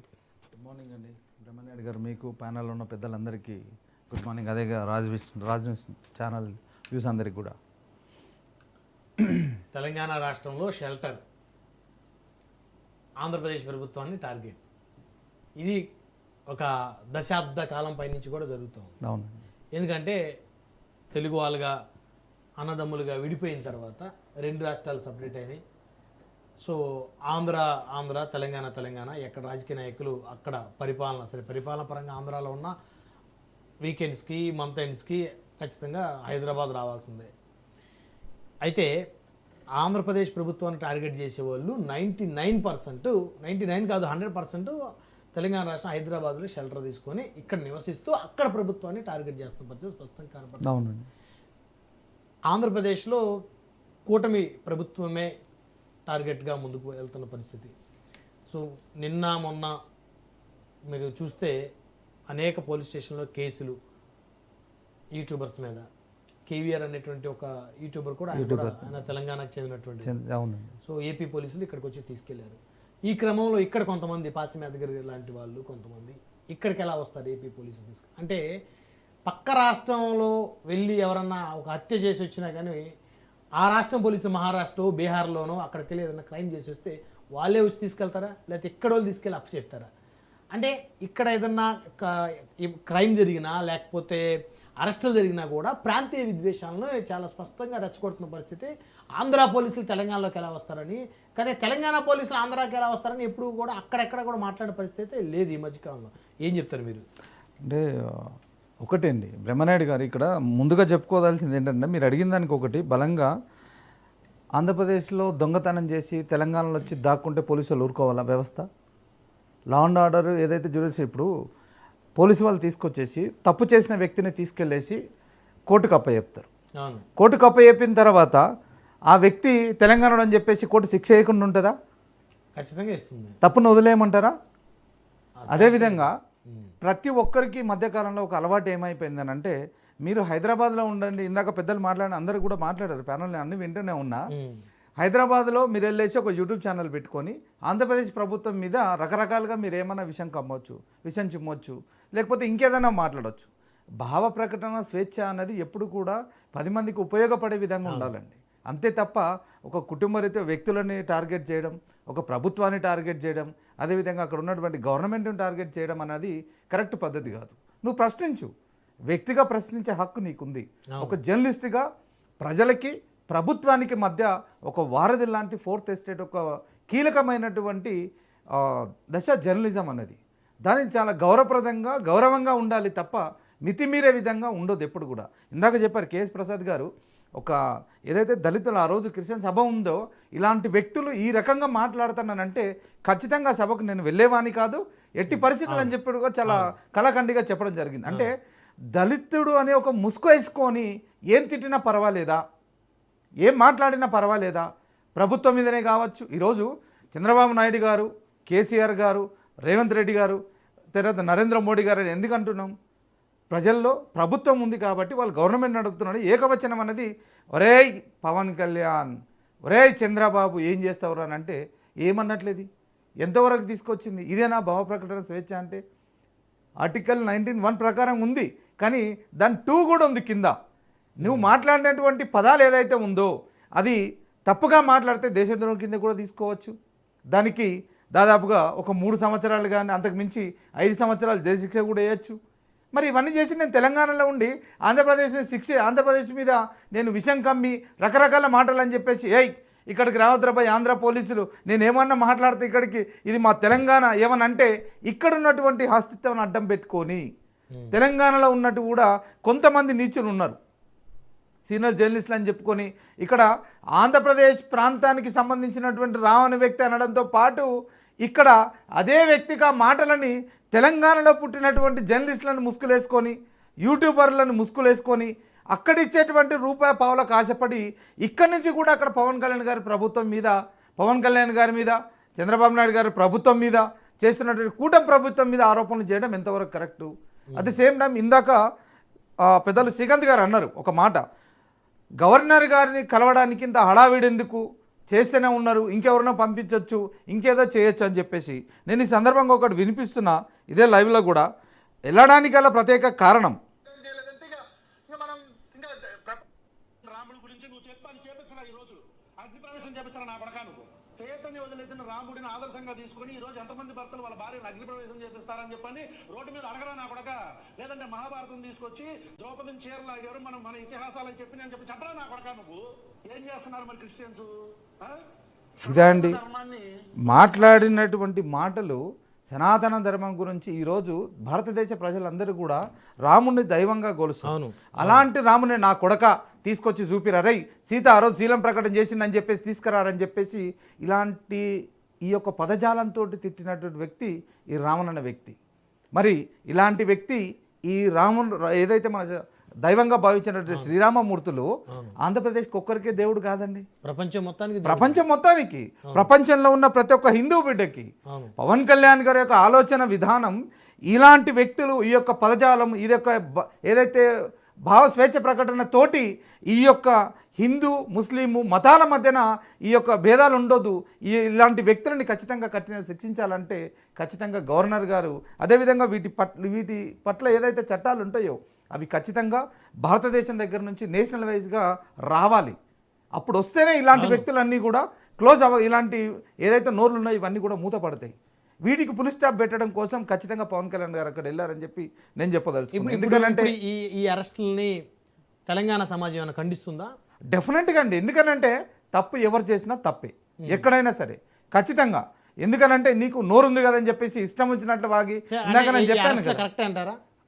100%. ఎందుకనంటే అరెస్ట్ చేయడం కాదు. కొంతమంది ఆంధ్ర పోలీసులు ఎక్కడికి ఎలా వస్తారు, ఎలా అరెస్ట్ చేస్తారు? ఖచ్చితంగా వస్తారండి. మహారాష్ట్ర పోలీసులు తెలంగాణ నుంచి దొంగతనం చేసి తెలంగాణలో కూర్చుంటే ఈరోజు ఎంతమందిని తీసుకెళ్ళట్లేదు? పోలీస్ వ్యవస్థకి ప్రపంచం మొత్తం తిరిగి తప్పు చేసినటువంటి వ్యక్తిని కాలరు పట్టుకొని తన్ని తీసుకునేటువంటి హక్కు ఉంటుంది ఖచ్చితంగా. ఇప్పుడు సుప్రీంకోర్టు ఈరోజు ఒక జేబు దొంగతనం చేసిందండి. జేబు దొంగతనానికి ఐపీసీ సెక్షన్ ప్రకారం ఒక సెక్షన్ వేస్తే అది ఓన్లీ ఆంధ్రప్రదేశ్గా వర్తిస్తుందా, లేకపోతే సుప్రీంకోర్టు ఇచ్చిన భారతదేశం మొత్తం వస్తుంది కదండి? మన సెక్షన్ మొత్తం వచ్చినప్పుడు ఆ వ్యక్తి తప్పు చేసినప్పుడు దేశంలో ఎక్కడున్నా ఖచ్చితంగా ఆ వ్యక్తిని ఖచ్చితంగా పనిష్మెంట్ చేయాలి కదా. మరి కేఎస్ ప్రసాద్ గారు మిమ్మల్ని అయ్యా ప్లీజ్ అడగండి. శంకర్ గారు మీరు అన్నది కరెక్ట్. పోలీసులు ఎక్కడికైనా వచ్చి అరెస్ట్ చేసే ప్రొసీజర్ ఉంది, సుప్రీంకోర్టు డైరెక్షన్ ఉంది. చెప్పండి. సారీ సార్, నేను అంటుంది లక్ష్మణ్ గారు మీకు నియరెస్ట్ పోలీస్ స్టేషన్ ఆ వ్యక్తి, నేను ఇప్పుడు బేగంపేటలో ఉంటాను, నాకు నియరెస్ట్ పోలీస్ స్టేషన్ పంజగుట్టకి వెళ్ళి పోలీస్ కంప్లైంట్ ఉంది మేము తీసుకెళ్తామని చెప్పి అక్కడ ఉన్న లోకల్ పోలీస్ ఎస్కార్ట్ తో వచ్చి నేను తీసుకెళ్ళిపోవచ్చు. No compromise, they have the description. But local police station లో కంప్లైంట్ లేకుండా ఎత్తుకెళ్ళిన తర్వాత లోకల్ పోలీస్ స్టేషన్ లో సబ్మిట్ చేయడమే ఆక్షేపణ. ఇక్కడ కేవీఆర్ విషయంలో అరెస్ట్ గురించి నేను అంటుంది కాదంట్లే. లోకల్ పోలీస్ అక్కడ ఎస్కార్ట్ ఉంటే మీరు చెప్పిన ఆంధ్ర పోలీస్ కి సూపర్లేటివ్ డిస్క్రిప్షన్స్ ఉంటాయి. ఓకే అండి, నో కాంప్రమైజ్ దాంట్లో, నేను ఒప్పుకుంటాను దానికి. కానీ డైరెక్ట్ గా వచ్చి ఎత్తుకెళ్ళడానికి వేరే స్టేట్ లో కుదరదు. తర్వాత మీరు ఇందాక నుంచి హైదరాబాద్ లో ఉంటున్న యూట్యూబర్లు అంటే మెయిన్ స్ట్రీమ్ మీడియా మొత్తం కూడా హైదరాబాద్ లో ఉంది. మన ఆంధ్రప్రదేశ్ రాష్ట్రం గురించి మాట్లాడకూడదన్నాం, చాలా తప్పు. నేషనల్ మీడియా ఢిల్లీ, ముంబైలో ఉంటది కూర్చుని. ఆడ ఆంధ్రప్రదేశ్ రాజకీయాలు మారకూడదంటే ఏం చట్టం అండి అది? ఎవరు చెప్తున్నారు అది? భావ ప్రకటన స్వేచ్ఛల్లో ఒడిదుడుకులు ఉన్న దాని మీద మీరు క్లాస్ 2 చెప్పారు చూడండి, అది కరెక్ట్. దాని మీద మీరు యాక్షన్స్ తీసుకోండి, నో కాంప్రమైజ్. కానీ హైదరాబాద్ లో కూర్చొని ఆంధ్ర గురించి మాట్లాడకూడదు, లేదా ఢిల్లీలో కూర్చొని ఆంధ్ర గురించి మాట్లాడకూడదు, ఇలాంటివి కుదరరు. మాట్లాడొద్దనే పదం నేను అనలేదండి. మాట్లాడేటప్పుడు కరెక్ట్ గా మాట్లాడాలనే పదం నేను ఎవరైతే ఎక్కడ కూడా మాట్లాడాలనే పదం నేను అనలేదండి. ఇప్పుడు కొంతమంది ఇక్కడ ఎవరైతే తెలంగాణలో ఉన్నటువంటి పాశం యాదగిరి గారు లాంటి వ్యక్తులు ఇక్కడ ఉన్న వ్యక్తులు కూడా ఉన్నారండి. సో వీళ్ళందరూ ఏం మాట్లాడుతా ఉన్నారు? ఆంధ్రప్రదేశ్ లో ఉన్నటువంటి ముఖ్యమంత్రిని తిడతా ఉన్నారు. చాలా బ్రహ్మనాయుడు గారు పోలీసులు ఎలా వస్తారని మాట్లాడుతున్నారు. వారి గురించి మాట్లాడారు. నేను అదే చెప్తున్నా, పాసం యాదగిరి గారి గురించి మాట్లాడే అంత దగ్గర అన్నప్పుడు రాష్ట్రానికి కమిట్మెంట్ ఉన్న వ్యక్తి అతను. ఇవాళ ఆయన సీనియర్ మోస్ట్ జర్నలిస్ట్.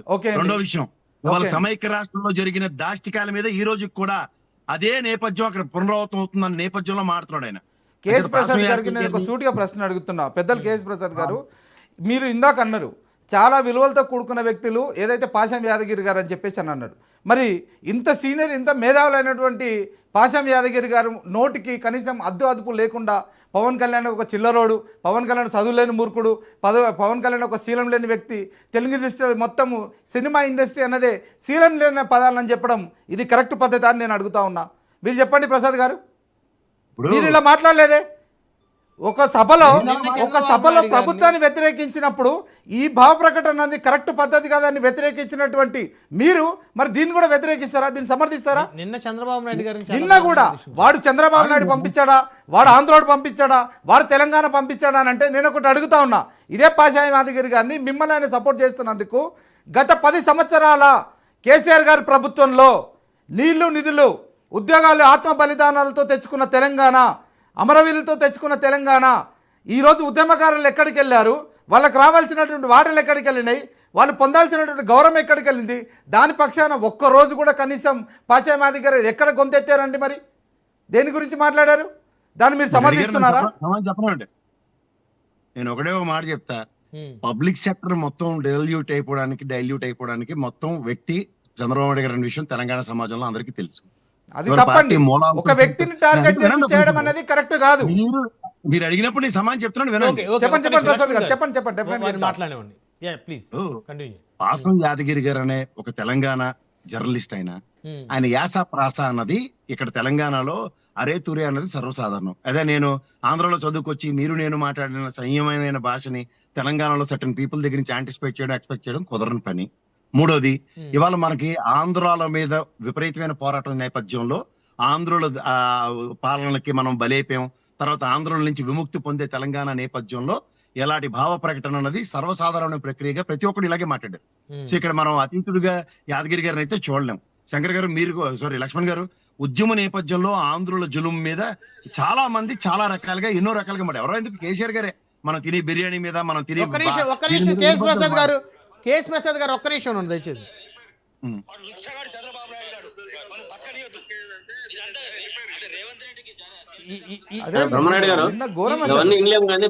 పోలీస్ వ్యవస్థ అక్కడికి వచ్చి కూర్చుని వస్తే అమరవీరుల స్తూపం దగ్గరికి అక్కడికి వచ్చేసి ఏదైనా వ్యక్తి తప్పు చేసిన వ్యక్తి కనుక ఒక పోలీస్ వ్యవస్థ అక్కడికి వస్తే, ఏయ్ ఆంధ్రోడు వారా, నువ్వు ఆంధ్ర పోలీసు వాడు వారా, నువ్వు ఇక్కడ నుంచి దెంగేరా, అరే వాడు పంపించిండారా, వాడు చంద్రబాబు గారు పంపించిండారా, అరే పవన్ కళ్యాణ్ గారు పంపించినారా అంటే ఏమన్నట్లండి? ఇది ఇదే పదజాలం.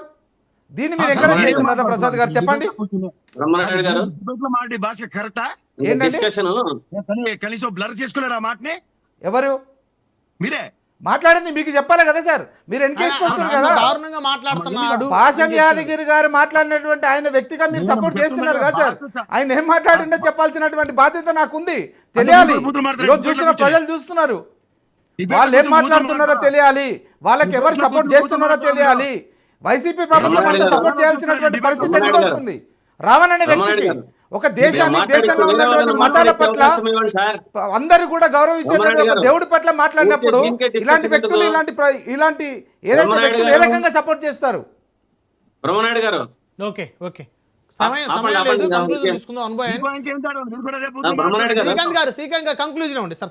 బ్రహ్మనాయుడు గారు ఇంతకు ముందు ప్రసాద్ గారు మాట్లాడుతూ చాలా సాచాగా ఇంకా ఏవి టీనీల మన యూట్యూబ్ ఛానళ్లకు డబ్బు ఇచ్చినట్లు వీళ్ళకి అలవాటు ప్రసాద్ వాళ్ళకు. ఎందుకంటే ఆ, వీళ్ళు సీమ రాజా అనే ఒక సీమ, దీన్ని ఇంకొకటి మన ఆర్పి కిరాక్ ఆర్పి అనే అతన్ని పెంచి పోషిస్తున్నారు.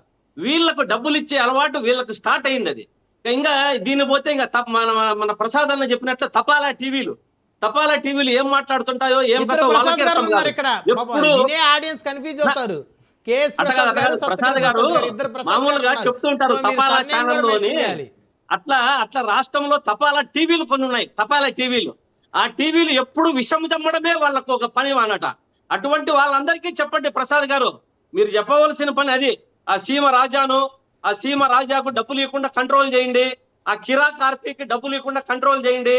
ఈ భావ ప్రకటన స్వేచ్ఛను తగ్గించండి వారిలో. మీరు ఇవి చేస్తే బాగుంటుందండి. ఇది ప్రసాద్ గారికి అలవాటు ఉన్నట్లుంది. యూట్యూబ్ ఛానళ్లకు డబ్బులు ఇవ్వడము, యూట్యూబ్ ఛానళ్లతో మాట్లాడించడము ఈ కూటమి ప్రభుత్వానికి అలవాటు అయినట్లుంది. కాబట్టి దాన్ని అదే విధంగా వీళ్ళు మాట్లాడుకుంటూ వస్తున్నారు. ఇంకొకటి, యూట్యూబ్ ఛానళ్లను కూడా అందరినీ కొంచెం చాలా అసహ్యంగా యూట్యూబ్ ఛానళ్ల గాళ్ళు, తాట, తోలు, చెప్పు వీళ్ళందరికీ అలవాటైంది సార్. ఈ కూటమిలో పవన్ కళ్యాణ్ గారు, చంద్రబాబు నాయుడు గారు యథా రాజా తదా ప్రజ అని మర్యాదగా మాట్లాడేది వీళ్ళకు ఎదుటి వాళ్ళని కానీ, అది ఛానల్ అయినా లేకుంటే ఇంకొకటైనా టీవీనైనా గౌరవంగా చెప్పుదామనే ఆలోచన గాని, గౌరవంగా చెప్పుదామనే ఒక విఘ్నత గాని ఉండదు. ఏదన్నా గాని వాడు వీడు ఆ ఛానల్ గాళ్ళు ఎంత ఇది, ఒకవేళ తప్పు చేసిన వాళ్ళను తప్పకుండా శిక్షించగలదే. దానికి ఎటువంటి పరిస్థితుల్లోనూ ఎవరు ఒప్పుకోరు. కానీ మీరు మాట్లాడే మాటలు గాని, మీరు అసభ్యంగా మాట్లాడే టీవీ ఛానళ్లను గాని, టీవీ యూట్యూబ్ ఛానళ్ళు గాని వాడు వీడనడం నిజంగా చాలా బాధాకరమైన విషయం. ప్రసాద్ గారు, మీరు మార్చుకోవాలి. మీరు సీనియర్లు, మీ యొక్క ఆలోచన విధానాన్ని గాని, మీరు మాట్లాడే విధానాన్ని గాని, వాడు వీడు, చెప్పు, తోలు, తోట ఇవంతా ఇవే వద్దని చెబుతున్నది. దీనికే చట్టం తేవాలంటున్నది. ఈ చట్టంకు తేవాలని కూర్చొని మీరు ఏది మాట్లాడకూడదో అది మాట్లాడితే ఇంకా ఏంది సార్ విఘ్నత? ఎక్కడికి పోతున్నాం మనము? దీనికి సరి అయిన పరిష్కారం చెప్పమని కూర్చోబెడితే ఆ ఛానళ్లను వాళ్ళని తిడతారు, యూట్యూబ్ వాళ్ళని తిడతారు, డబ్బులు ఇస్తామంటారు. చేస్తున్నది మీరు, అది అనుభవిస్తున్నది మీరు, ఆచరిస్తున్నది మీరు. ఎదుటి వారి మీద ఏలు పెడుతున్నారు. ఇది ఎంత మాత్రం సబబు? ఇది ఎదుటి వారి మీద ఏలు పెడితే 3 ఏళ్ళు మీ పక్కున్నాయి, గుర్తుపెట్టుకోండి ప్రసాద్ గారు. దాన్ని సరిదిద్దుకోండి సార్ మీరు. అయిపోయిందా ప్రసాద్ గారు, వన్ వర్డ్ కంక్లూజన్ అయిపోయిందా? ఇంకా చెప్పాలంటే చెప్తా, ఇంకా చెప్పాలంటే ఇంకో 10 నిమిషాలు చెప్తా. ఆయన లేదంటే. కాబట్టి ప్రసాద్ గారు, నేను చెప్పేది ఏమంటే అయిపోయిందా లేదా అని కాదు, మీరు మాట్లాడడం ఛానల్ గాళ్ళు వాడు వీడు తోట తీస్తా, వాళ్ళకి తార తీస్తా, వాటికి నార తీస్తా, ఇది కాదు సార్ పరిష్కారం. మనం ఎందుకు కూర్చున్నాం ఇక్కడ? ప్రసాద్ గారు, మనం ఎందుకు కూర్చున్నాం ఇక్కడ? ఒక సమస్యను పరిష్కార దిశ వైపుగా నడిచేటట్టుగా మనము మంచి సలహాలు సూచనలు ఇచ్చి ఈ సమస్య పరిష్కరించి ఎవరు ఎప్పుడు మాట్లాడుకోకుండా ఉండేంత చట్టాలు తీసుకురావాలి అని ఒక స్టేజ్ మీద కూర్చొని మీరు మాట్లాడడం ఎంత మాత్రం సబబు అని నేను ప్రశ్నిస్తున్నా. అయిపోయింది సార్, మీకు మాట్లాడొచ్చా? నేను ఇంకా మాట్లాడాలంటే మళ్ళీ 10 నిమిషాలు చెప్తా. అయిపోలేదు, ఇది అయిపోలేదు. నేను ఏం చెప్తున్నానంటే ఇది ఎంతసేపు ఉన్నా ఆగదు. కానీ చేసిన పనిని మనం చేయవలసిన దాన్ని ఆచరించడంలో మనము ఎలా చెప్పాలి, ఎలా మనం టీవీల్లో 10 మంది వింటా ఉంటారు. ఇప్పుడు రాష్ట్ర ప్రజలంతా కూడా రాజు న్యూస్ లో తక్కువ వ్యూస్ ఏం లేవు. మీరు మాట్లాడినా, నేను మాట్లాడినా, ప్రసాద్ గారు మాట్లాడినా, బ్రహ్మనాయుడు గారు మాట్లాడినా, ఇంకొకరు మాట్లాడినా ఇదంతా కూడా ప్రజలు వీక్షిస్తుంటారు. అరే మనం ఏం మాట్లాడతాం, మనం ఏం మాట్లాడడం వల్ల ఏమి ప్రజలకు చేరుతా ఉంది, ఈ సమస్యను ఎలా పరిష్కరించాలి అనే దిశ వైపు మీరు మాట్లాడకుండా ఎంతసేపు ఉన్నా కూడా తిట్టడం అనేది చాలా బాధాకరమైన విషయం. నేను నిజంగా దీన్ని ఖండిస్తున్నా. మీరు దీన్ని ఎనిక్కి తీసుకోవాలి. ఎవరైతేనేమో వారి శిక్ష వారికి పడుతుంది. అంతేగాని మీరు వాడు వీడు, వానికి తోలు, వానికి తాట, వానికి చెప్పు అనేది ఆపండి. ఏం చెప్తున్నా నేను, అది ఆపాలి కూడా. మిమ్మల్ని ఆపించేంత వరకు మిమ్మల్ని ఇట్లా మాట్లాడుతుంటా. మీరు నేను మాట్లాడను, ఇది సబబు కాదు, నేను ఇంకొకసారి మాట్లాడను అన్నంత వరకు ఎప్పుడు టీవీలో కూర్చున్నా కూడా మీకు ఇదే చెప్తా. ఎప్పుడు టీవీలో కూర్చున్నా ఇదే చెప్తా. ఎవరైనా సరే, మీరు గాని, నేను గాని, యూట్యూబ్ గాని, టీవీ గాని, ఛానల్ గాని, మాట్లాడడం తప్పు కదా అని చెప్తాను. రైట్ ప్రసాద్ గారు. లక్ష్మణ్ గౌడ్ గారు అంటే కొద్దిసేపు వారు చెప్పినటువంటి అంశంలో ఒక అరెస్ట్కి సంబంధించి పాశం యాదగిరి గారు, ఆయన గతంలో సీనియర్ జర్నలిస్ట్గా పనిచేశారు. సో వారు ఆ విధంగా భాష మాట్లాడుతూ ఉన్నారు అని చెప్పేసి ఆయన ఒక తెలంగాణ ఉద్యమకారుడిగా జనసేన నాయకుడిగా ఆయన మాట్లాడినటువంటి ఆ భాషకి సంబంధించి ఆయన మాట్లాడారు ఇలా అని చెప్పేసి చెప్పారు. సో దానికి అవార్డ్స్ కూడా విత్డ్రా చేసుకుంటూ ఉన్నాం. లక్ష్మణ్ గారు అవునండి, నేను తప్పుగా మాట్లాడలేదు ఇక్కడ, క్లియర్గా. ఎందుకంటే ప్రసాద్ గారికి తెలియాలి, ఒక వ్యక్తిని గౌరవిస్తున్నారు, ఆయన విలువలతో కూడుకున్న వ్యక్తి, నేను కూడా రెస్పెక్ట్ చేస్తా ఖచ్చితంగా పాషాణ యాదగిరి గారిని. కానీ మీరు ఇంత మేధావులు ఉండి, ఇంత తెలివిగల వారుండి ఈ రకమైనటువంటి పదజాలం వాడడం అన్నది కరెక్ట్ పద్ధతి కాదు. అంటే వారు మాట్లాడి ఖచ్చితంగా ఉండొచ్చు, కానీ మనం live Definitely గా debate లో బ్రహ్మనాయుడు గారు కాదు, ఒకటి వారు దీంట్లో మాట్లాడి ఉండొచ్చు, కానీ మీరు దాన్ని నేను అదే చెప్తున్నాను, చెప్పడం డెఫినెట్ గా ఓకే. అది తప్పుగా అనిపిస్తే గనక వేరే అది డెఫినెట్ గా వెనక తీసుకుంటా. ఓకే. కానీ ఓకే. ఒకటైతే క్లియర్ గా అండి, బ్రహ్మనాయుడు గారు క్లియర్ గా చెప్తున్నాము, ఈ రోజు కూటమి ప్రభుత్వం చాలా బలంగా నిలబడింది, ప్రజలకు ఖచ్చితంగా చాలా మంచి చేస్తూ విజయంగా బలంగా ముందరికెళ్తుంది. ఎంతసేపు ఉన్న ఈ రోజున్న కూటమి ప్రభుత్వం మీద రకరకాలుగా మీటింగులు పెట్టుకొని మీరు ఎన్ని చేసినా కూడా ఏమీ కనీసం పక్కకు కూడా జరిపేటటువంటి ప్రసక్తి లేదు. ఈరోజు పవన్ కళ్యాణ్ గారి నాయకత్వంలో, అదేవిధంగా చంద్రబాబు గారి యొక్క నాయకత్వంలో, ఈరోజు నరేంద్ర మోడీ గారి యొక్క నాయకత్వంలో కూటమి ప్రభుత్వం చాలా బలంగా వెళ్తుంది. ఇది ఏపీ ప్రభుత్వంలో. అదేవిధంగా ఇక్కడ ఉన్నటువంటి వ్యక్తులు ఏ రకంగా అయితే చేస్తే ఖచ్చితంగా ఇప్పటి వరకు కేసులు అనేవి ఆంధ్రాలో ఉన్నాయి, రేపు కూడా తెలంగాణలో కూడా జనసేన పార్టీ తరపు నుంచి బలంగా ఎవరైతే మాట్లాడతారో, వ్యక్తిగత దూషణలు చేస్తారో, భావస్వేచ్ఛ అని చెప్పేసి రకరకాలుగా వ్యక్తిగత ఇంట్లో ఉన్నటువంటి ఆడవాళ్ళని తీసుకొచ్చి లేకపోతే వ్యక్తిగతంగా టార్గెట్ చేసి ఈ విధంగా మాట్లాడితే ఖచ్చితంగా తెలంగాణలో కూడా ఇలాంటి పరిస్థితే, ఇలా కేసులు ఖచ్చితంగా పెడతాం. ఎందుకనంటే మాకు జ్యుడిషియల్ మీద నమ్మకం ఉంది, లా అండ్ ఆర్డర్ మీద ఒక నమ్మకం ఉంది. మేము దాడులు చేసేటటువంటి క్యారెక్టర్ మాకు కాదు. ఎందుకనంటే శ్రీకాంత్ గారి కింద ఫస్ట్ చెప్పాలి, మొదట మీరు మొదలు పెట్టారు చెప్పులు చూపించడం, మీరు మాట్లాడారు కాబట్టి ఈరోజు వాళ్ళు అంటున్నారు అని చెప్పేసి అని అన్నారండి. ఆ రోజు పవన్ కళ్యాణ్ గారు ప్రతిపక్ష నేతగా ఉన్నప్పుడు ఆయన వాళ్ళ ఇంట్లో ఉన్నటువంటి పిల్లలని కూడా రకరకాలుగా దూషించినటువంటి వ్యక్తులు ఆనాడు ఉన్నారు. రైట్, సమయం లేదు. వన్ వార్డ్ కేఎస్ ప్రసాద్ గారు. సార్ దాని మీద అవును సార్. కేసులు పెట్టాలి, కేసు ప్రసాద్ గారు అది one word కానీ conclusion మీరు please. కూడా అంటే మీకు విజ్ఞప్తి శ్రీకాంత్ గారి ఉంది సమయం కదా. లేదు, దయచేసి ఆగండి. మాట్లాడడం వల్ల ఒక డిప్యూటీ సీఎం గా ఉండి వారు మాట్లాడడం వల్ల అది అందరికీ కూడా ఎంత ప్రజలు ఆదర్శంగా ఎట్లా తీసుకుంటారు చెప్పండి. డెఫినెట్ గా ఎట్లా శ్రీకాంత్ గారు తీసుకుంటారు మంచిగా ఇది? తీసుకుంటున్నా, ఉన్న డిప్యూటీ టైం మొత్తం మీరే సీఎం డిబేట్ గారు తీసుకుంటున్నారు, మాట్లాడుతున్నారు. పక్క వాళ్ళకు కూడా చెప్పే డిప్యూటీ స్వేచ్ఛ స్పీకర్ ఇవ్వండి. గారు మాట్లాడుతున్నారు. ఇప్పుడు డిప్యూటీ స్పీకర్ గారు మాట్లాడుతున్నాడు జడ శ్రావణ్ గారిని. ఇప్పుడు జడ శ్రావణ్ గారిని డిప్యూటీ స్పీకర్ స్థాయిలో ఆయన అసలు ఏం మాట్లాడకూడదు. ఈయన ఒక రిటైర్డ్ మెజిస్ట్రేట్, నీ స్థాయి ఏమి? నువ్వు ఒక రాజ్యాంగబద్ధమైనటువంటి చట్ట పరిధిలో రైట్, శ్రీకాంత్ గారు సమయం లేదు. మొదటగా కామెంట్ చేసిన జనశ్రావణ్ గారు అది గుర్తుపెట్టుకోవాలి. శ్రీకాంత్ గారు, శ్రీకాంత్ గారు ఇప్పుడు దయచేసి వారు మాజీ, ఇప్పుడు ఒక జడ్జిని మాట్లాడితే దాన్ని ఖచ్చితంగా ఖండించాలి. మాజీ జడ్జి అది కూడా తప్పే. సో దాని ఎవరు కూడా కాదనలేదు. ఈయన ఉప ముఖ్యమంత్రి. ఇక్కడ మనం వాళ్ళిద్దరు స్థాయిని కంపేర్ చేయలేము. ఇక్కడ ఎవరు స్థాయి ఎక్కువ ఎవరి స్థాయి తక్కువ అనేది మనం కంపేర్ చేసేటువంటి పరిస్థితి కాదు. ఆయన ప్రజల చేత ఎన్నుకోబడినటువంటి నాయకుడు. బూతులు వచ్చినప్పుడు దాని స్థాయి గురించి ఏం మాట్లాడతారండి? రైట్, ధన్యవాదాలు చర్చలో పాల్గొన్నందుకు. బూతులు మాట్లాడారు. Right right right. Jwalapuram Srikanth గారు, సప్తగిరి ప్రసాద్ గారు, లక్ష్మణ్ గౌడ్ గారు, కేఎస్ ప్రసాద్ గారు, అందరికీ పేరు పేరున ధన్యవాదాలు. మరి ఇది వాటి పవర్ డిబేట్ చూస్తూనే ఉండండి రాజు.